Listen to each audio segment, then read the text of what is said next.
All right, today we are checking out the Godox V1 Mid. This is a flash. This one is for a Canon camera. But before we get into that, if you could please like, subscribe, that would help the channel grow. That way I can buy more products, do more reviews, and then hopefully in the future start taking requests for, products that you guys want to see. So if you are interested in buying this product, there is an affiliate link down in the description. That helps the channel grow as well. You don't pay any more, but I do get a kickback when you do buy the product. But with that being said, make sure to watch the review, make sure this product is for you. I don't want you buying something that, either sucks or just isn't for you. But all right, so let's get into it. This is a flash with a round head. Like I said, the Godox V1. So we open the box here. We have cleaning cloth and then a bunch of instruction manuals, things like that.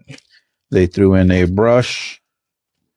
Here we have a battery. We'll open that up in a second. Here we have, I'm not sure, this is a charger. So it's just a power brick.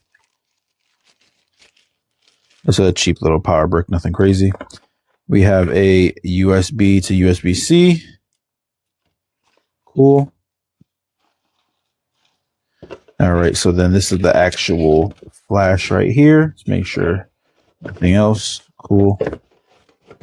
All right.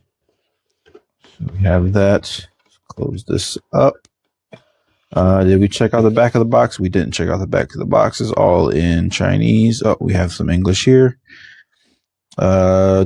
Dual operation, effortless control, touchscreen, cool. 2.4 wireless, instant sync, high powered battery, cool.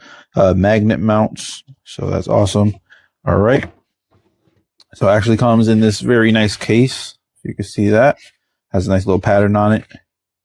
Logo. This is actually really nice compared to like their older.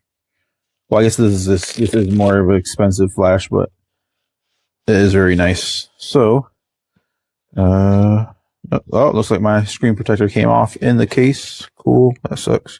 I didn't get to peel it off. Anything else in here? Yep, there is a little foot mount thing. I never really used these, but that is in there as well. And that is it for that. And then the case inside is soft padded. So that's nice. So here we have the flash. Like I said, it is a round head. It's actually pretty small, about the size of my hand. So there we go.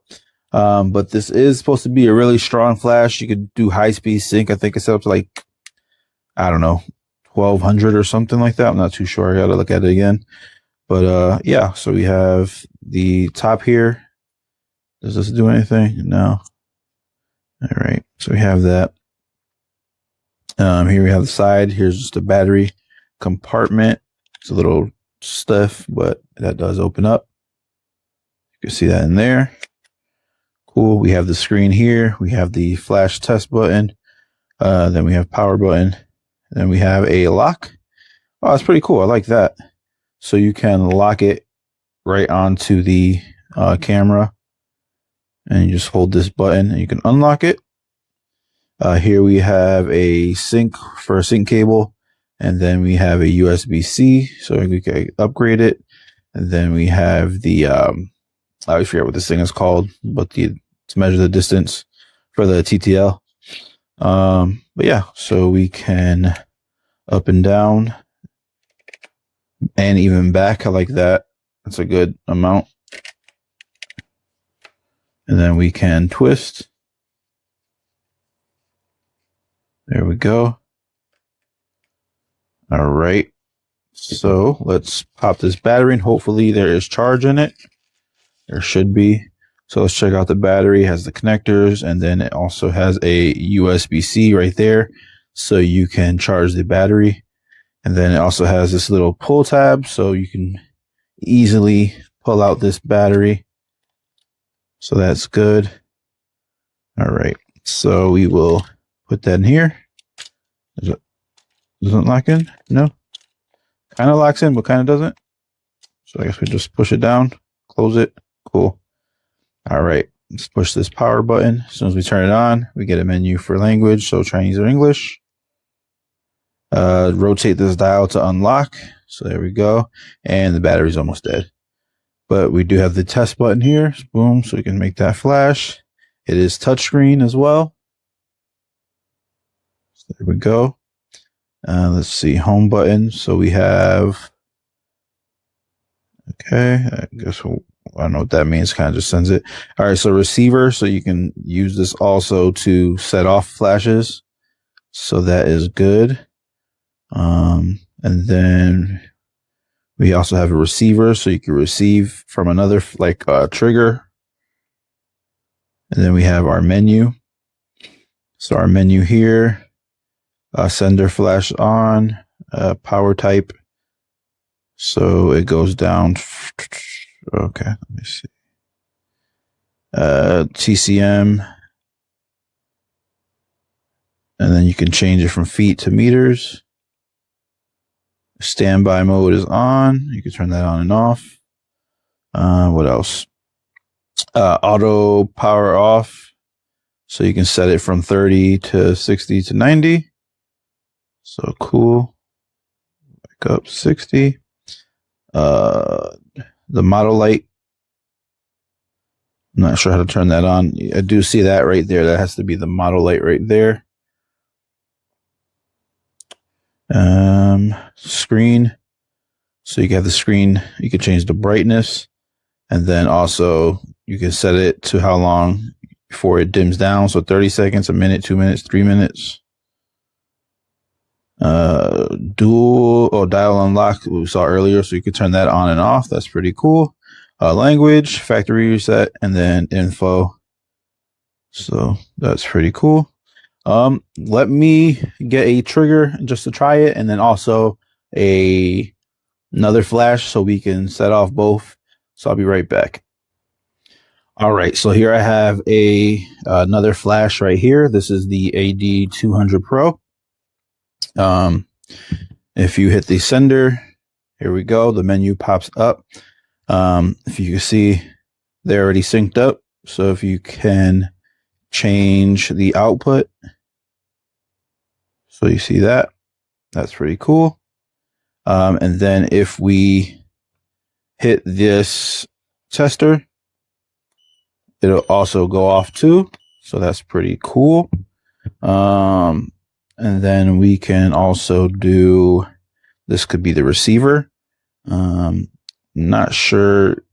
I don't think I could do it with this, but I do have a trigger. So let me pause this back and connect the trigger. All right. So here I have the Godox X3 Pro trigger. This one is already in, here we go. So we have that in receiver mode. So as soon as we hit this test button, you can see that goes off. So that works pretty well. So this flash is pretty cool. You can use it as a remote, or I mean as a trigger, or as a receiver from the from the trigger. So that's pretty cool. This thing is very versatile. Let's see. I want to see something. You can change the modes. So we got TTL and manual. Then we can change. You can't see it, but I can see it. Let me see if you can see it. There you go. You can see it when you change the focal length. You can see it adjusting. So that's pretty cool. So it goes from 24 to 105. So that's nice. But yeah, and then let's just crank it all the way up to 1/1. And that is pretty bright. That's pretty good. Oh, and the recycle time. Look at that. Oh, well, the first one was pretty quick. Well, the battery's almost dead as well, so it might be a little bit quicker when the battery's fully charged. But that's actually not too bad for the refresh time. There we go. All right. So like I said, please like, subscribe if you're interested in buying this product. The what's it called? The affiliate link is down in the description. Check it out. And yeah, until next time, see you later. Today we are taking a look at the Godox V1 Mid. This is a new flash from Godox that's in the V1 lineup, but slightly smaller than the V1 and V1 Pro, having 55 watts of output instead of 76, but still using all of the same compatible features. You can see here a list of compatible cameras that comes with it. High-speed sync still does not work on many Canon cameras with this. You'll want to take a look at Godox's website for that full list of compatibility with high-speed sync. This uses the smaller VB22 battery, same battery used in the V480, and you can see it also comes with a little charging brick and a USB-A to USB-C cable for charging. There was also in this particular kit a little lens cleaner for use with your camera, and here we can see the V1 Mid itself, which comes in a case. The case does not have a belt loop, which I was a little surprised about, but you can see the V1 Mid here. It's got the same type of articulation where it spins left to right and forward and backwards as the other V1 products. You can see the battery compartment here. The VB22 does charge directly from USB-C, although I did not picture that when I pulled it out. There's a little compartment you can see there for the stand for the V1 Mid. Here I have it compared to a V1 CU. You can see the size difference between these two flashes, though the heads are the same size. So you can use things like the ARK1 kit, which I have here, fits on here just like it would any of the other V1 flashes. So I'm assuming that's why they kept the same name, though this is a very different flash from the other V1 flashes.